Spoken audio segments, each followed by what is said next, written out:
سلام سلام السلام عليكم مرحبا بكم في مطبخنا. اليوم جينا نشارك معكم هذا الفيديو قبل ما نبداو نصلي على رسول الله عليه الصلاة والسلام. عندكم يا بنات اليوم وصفة تاكوس أو تورتيلا، يعني المعروفة في سوريا وتركيا، يعني كتار نشوفوها في الأفلام التركية. كما راكم تشوفوا عندكم هذا التاكوس أو أوراق التورتيلا، هادو الصغار كما راكم تشوفوا هنايا، هادو شيتهم 12,000، هادو صغار.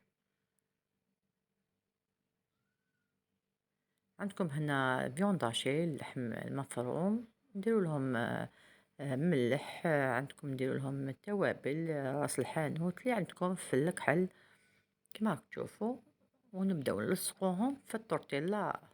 هادو الدوائر يكونوا صغار، يعني نلصقوهم بهذه الطريقة، نزيروا عليهم ونلصقوهم مليح يا بنات باش ما يتنحاولناش كي نروحو نحطوهم في المقلة.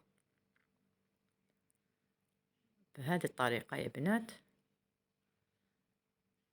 يعني هذه الوصفة سهلة من الأكلات السريعة والسهلة للعشاء للغدا يا بنات، تكونوا يعني ما لقيتوش طيبوا ولا. هنا عندكم هذه الوصفة تسهل لكم الأمور تاعكم. كما راكم تشوفوا هنا عندكم تحبوا ديروها تاني بالفرشيطة تلصقوها،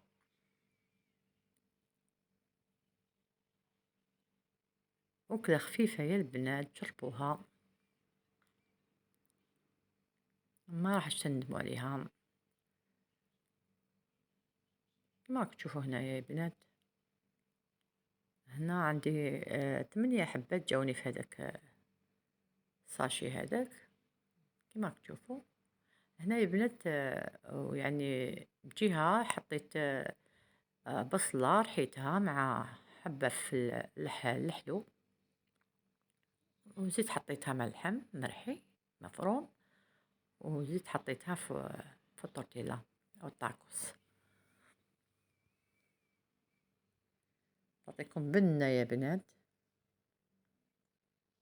هنا كاين اللي يحب ياكلهم يعني نزيدو لهم بصل وفلفل لحم لحلو، وكاين اللي يحب ياكلهم يعني هكداك سامبل كيما هادو راكم تشوفوا فيها. انا عطيت لكم يعني كما نقولوا خيارات، وانتم استعملوا واش تحبوا. عندكم في المقلاة يا بنات حطوا شويه زيت ولا زبده اللي تحبوها، ومن بعد حطوها بهذه الطريقه، ونخلوهم حتى يتحمروا مليح. كما راكم تشوفوا استعملوا هذه المقلاة اللي تكون ما تلصقش يا بنات، ودهنوها بالزيت ولا بالزبده اللي تحبوا.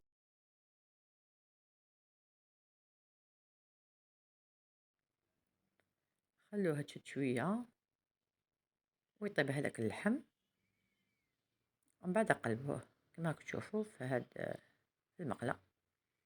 هذه الطريقة يعني طريقة سهلة يا بنات.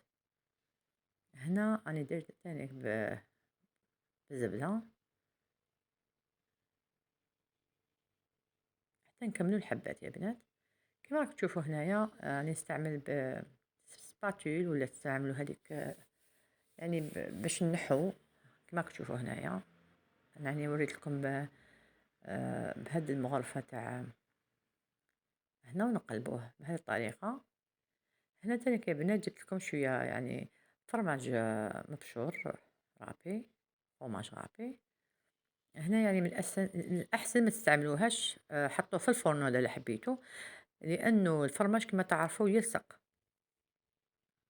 أنا خليتها لكم واستعملتها هنا يا بنات قدموه مع هنا كما تشوفوا لي فريت بطاطا مقلية، يعني واستعملوا اللي تحبوا. لا مايونيز عندكم الاختيار يا بنات واش تحطوا فيها. اون سالاد انا قدمتها بالبطاطا مقليه، واستعملت اون سالاد تاني ومايونيز فرماج.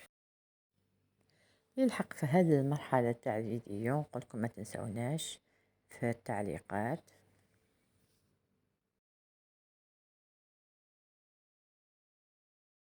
وجام تعليق حلو. ماذا بكم تخلوا لي التعليق. صلوا على رسول الله عليه الصلاة والسلام، صلوا لنا على النبي، صلوا لنا على المصطفى. وسلموا تسليمة وخلونا في التعليقات. هنا نقول لكم يا بنات لحقنا لنهاية الفيديو. فرجة ممتعة حبيباتي غالياتي. جربوا هذه الوصفة وما تنسوناش تشجعونا وبارطاجوا لنا هذا الفيديو مع أحبابكم مع ويلكم. هنا نقول المشتركين الجدد مرحبا بكم. قناتكم الدار داركم يعني مرحبا بكم دائما. وعندكم المشتركين القدم نقول لهم يعطيكم الصحة، يعني إذا كنت تشوفوا الفيديوهات تاعنا وتشاركوهم ويعني تخلوا لي هيك تعليق زوين بحالكم. يعطيكم الصحة ويعطيكم الخير إن شاء الله، ودمتم لنا ودمنا لكم مع الوصفات دايما السهلين. سلام سلام، مع السلامة حبيباتي.